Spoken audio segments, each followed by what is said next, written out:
Os últimos 6 dias de Jesus. De Jamiro dos Santos Filho. Sexto dia, sexta-feira.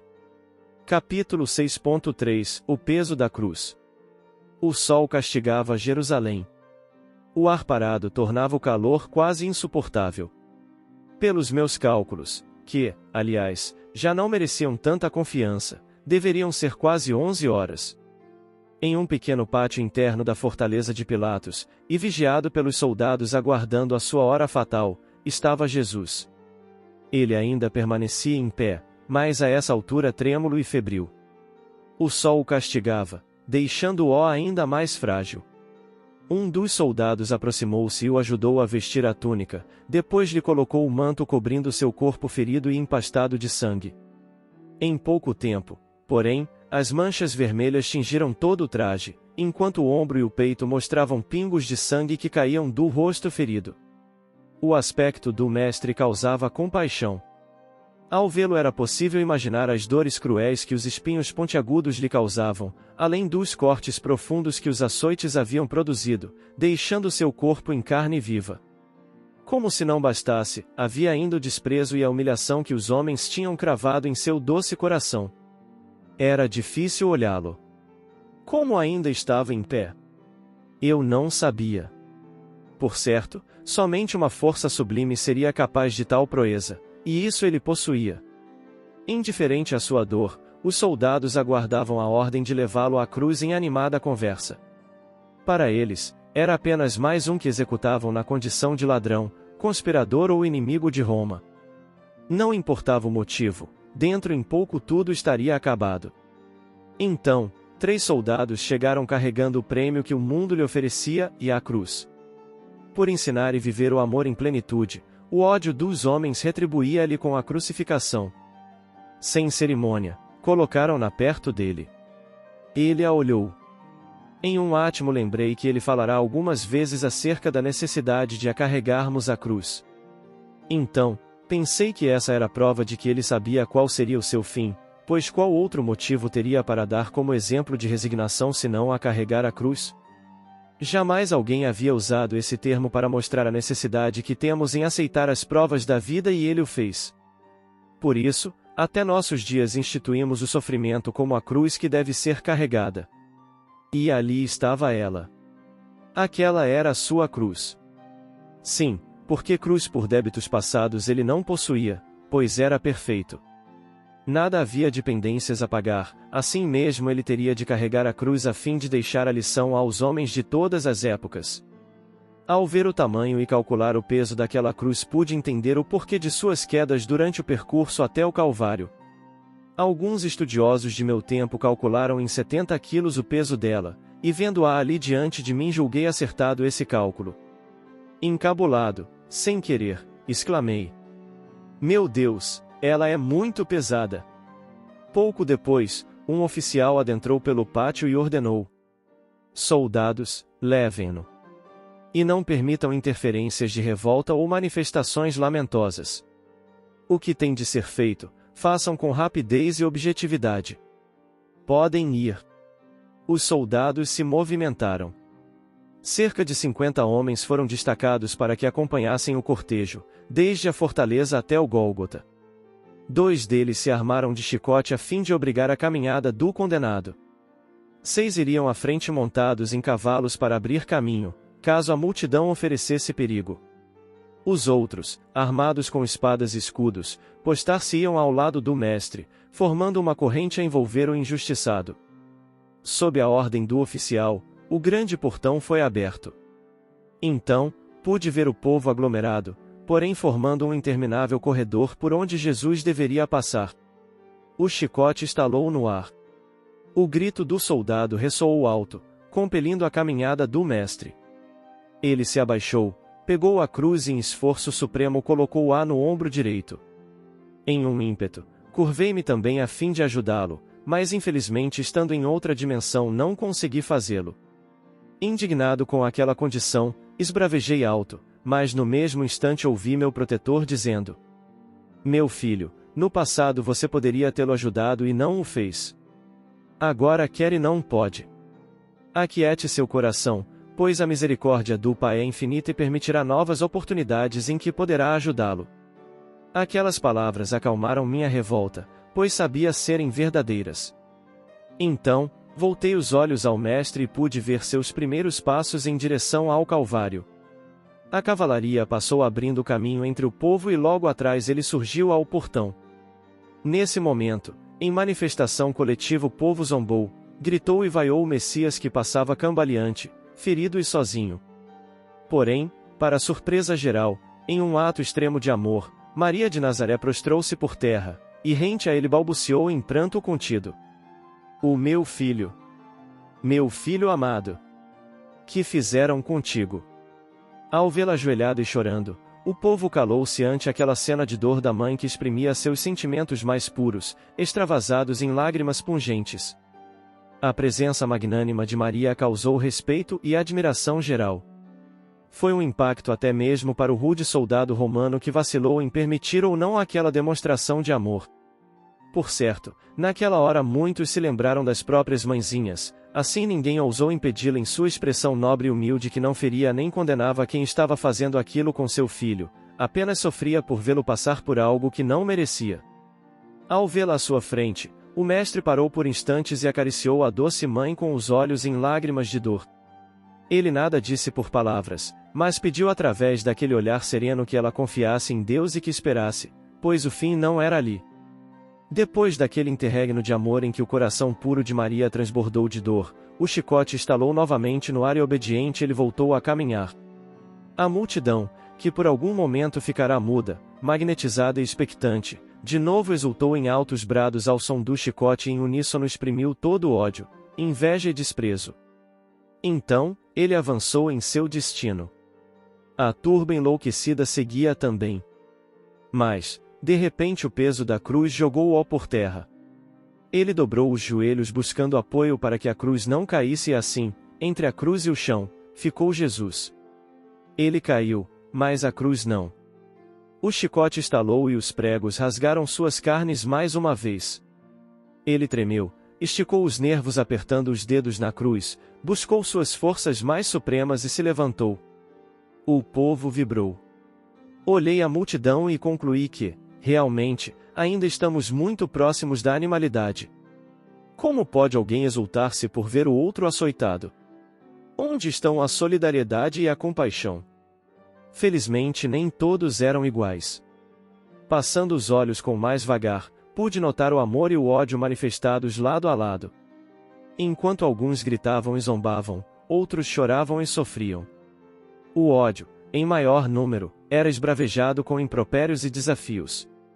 O amor apenas sofria e orava a Deus, porém sem articular palavra alguma. Ele se levantou e seguiu. Ia à frente da multidão animalizada. Sua mãe também seguia, embora amparada por Maria Marcos, e ambas choravam caladas atrás dele. João, o fiel apóstolo, estava cabisbaixo e sufocava o pranto em soluços. De repente, ele caiu novamente. A multidão calou à espera da reação do soldado. E por mais uma vez a chibata o atingiu. Ele retesou o corpo e deixou pender a cabeça, permanecendo ajoelhado. O chicote o alcançou por mais uma vez. O soldado gritou e ficou esperando que ele se levantasse.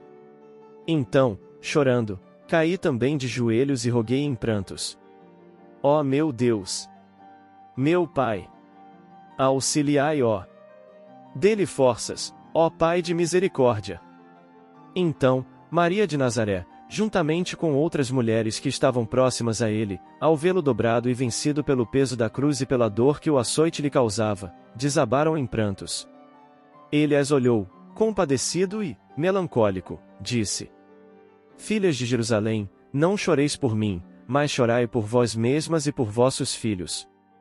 Porque virão dias em que se dirá: felizes as estéreis, felizes as entranhas que não geraram e os seios que não amamentaram.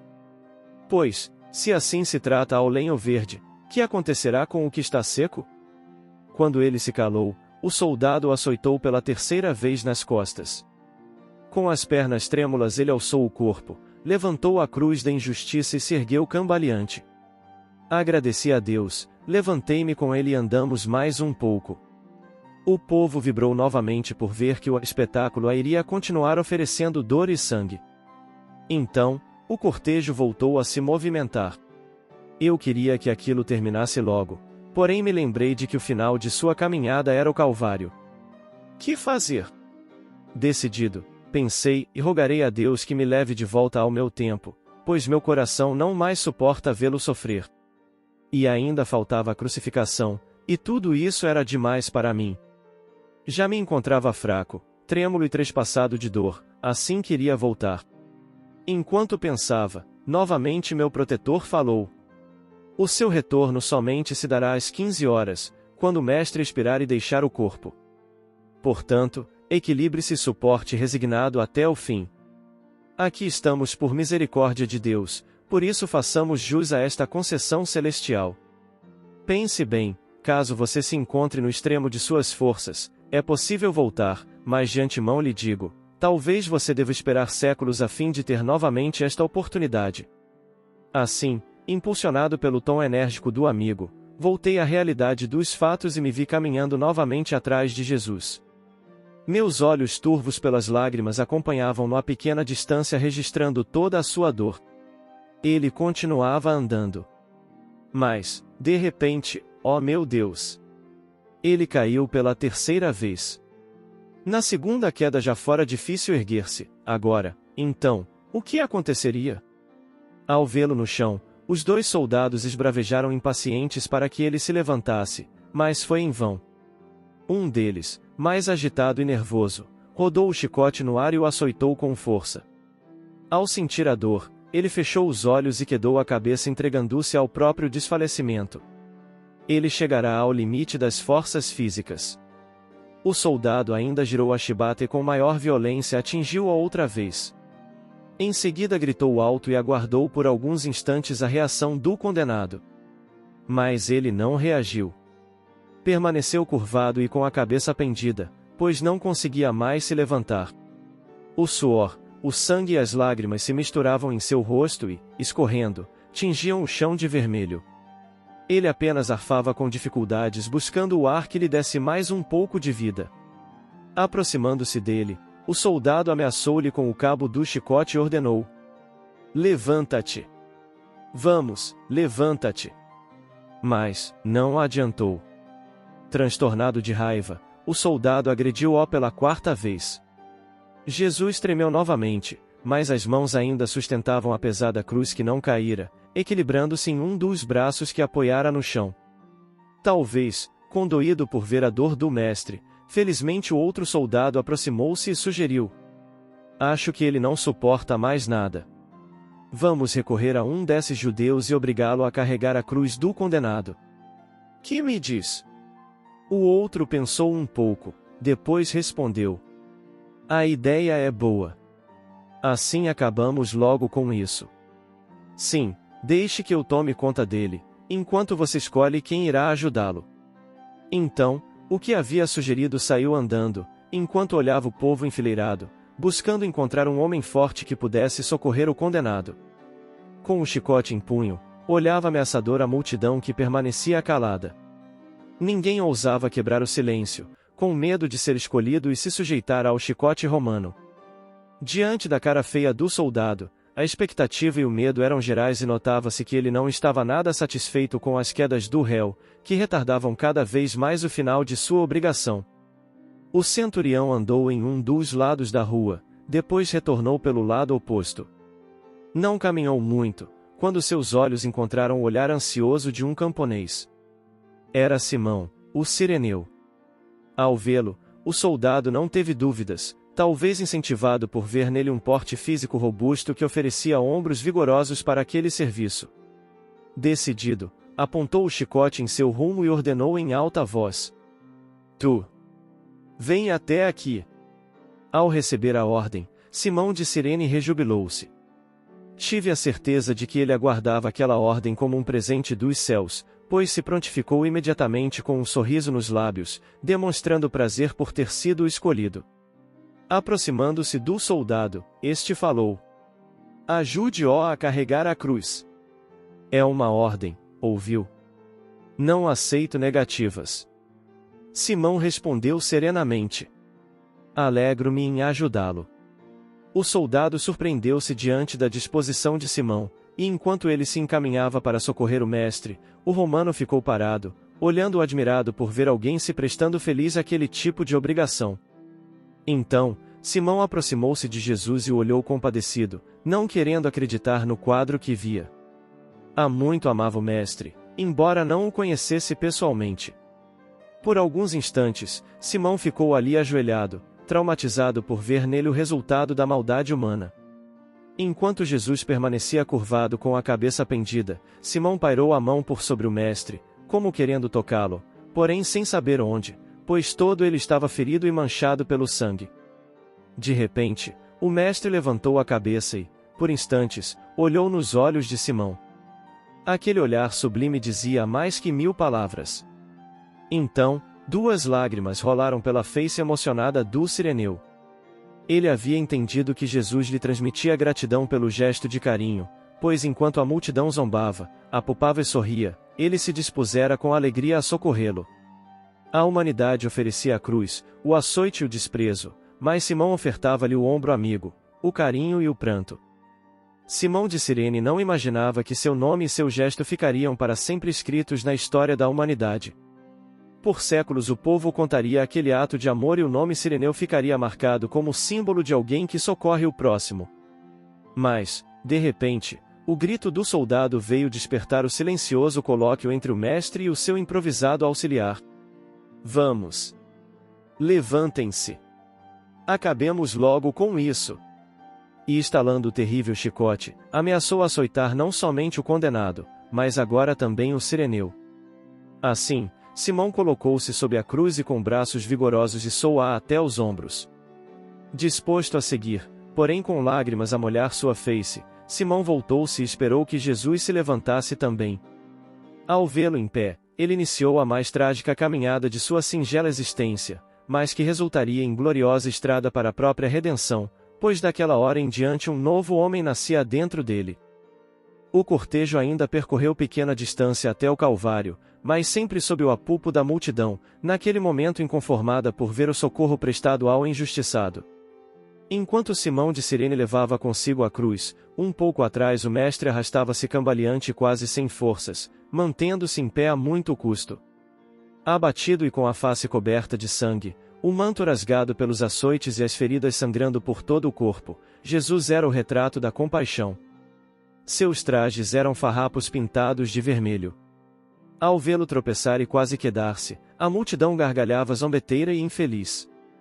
Alguns se dirigiam a ele em alta voz desafiando-o para que fizesse algum milagre como prova de sua condição de Messias.